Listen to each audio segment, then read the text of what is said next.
CM house के बाहर धरने पर बैठे संजय सिंह और सौरभ भारद्वाज दोनों नेताओं की पुलिस से नोकझोंक। संजय सिंह ने कहा कि इस नियम के तहत हमें रोका जा रहा है।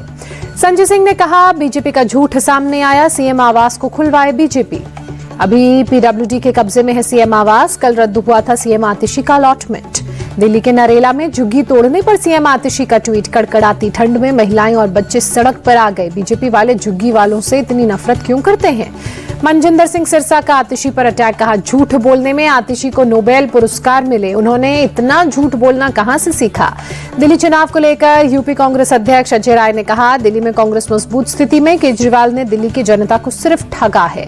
दिल्ली के रोहिणी से बीजेपी उम्मीदवार विजेंद्र गुप्ता का दावा, दिल्ली के लोग इस बार बदलाव के मूड में हैं। रोहिणी विधानसभा को सड़क निर्माण की नहीं मिली बजट।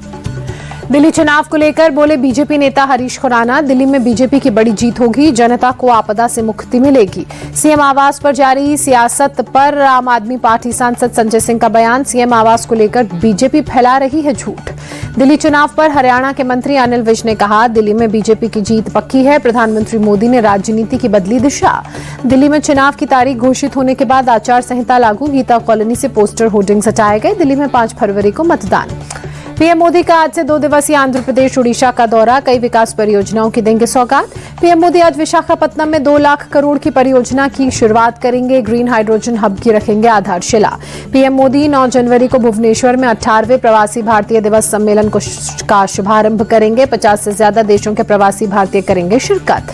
पीएम मोदी प्रवासी भारतीय एक्सप्रेस ट्रेन को दिखाएंगे हरी झंडी। प्रवासी भारतीयों को ऐतिहासिक, धार्मिक और सांस्कृतिक स्थलों की यात्रा का मिलेगा मौका। 18वें प्रवासी भारतीय दिवस के मौके पर भुवनेश्वर में कार्यक्रम। विदेश मंत्री डॉक्टर एस जयशंकर हुए शामिल। कहा हमने अमृतकाल में विकसित भारत की यात्रा शुरू की। सीएम नीतीश की प्रगति यात्रा पर आरजेडी का नया पोस्टर। प्रगति यात्रा को बताया दुर्गति यात्रा।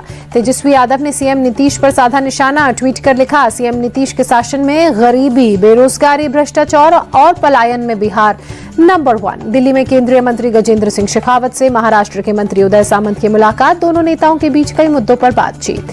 वन नेशन वन इलेक्शन पर कांग्रेस सांसद सुखदेव भगत ने कहा एक देश एक चुनाव देश के संघीय ढांचे पर प्रहार है। बीजेपी इसे देश पर थोपना चाहती है।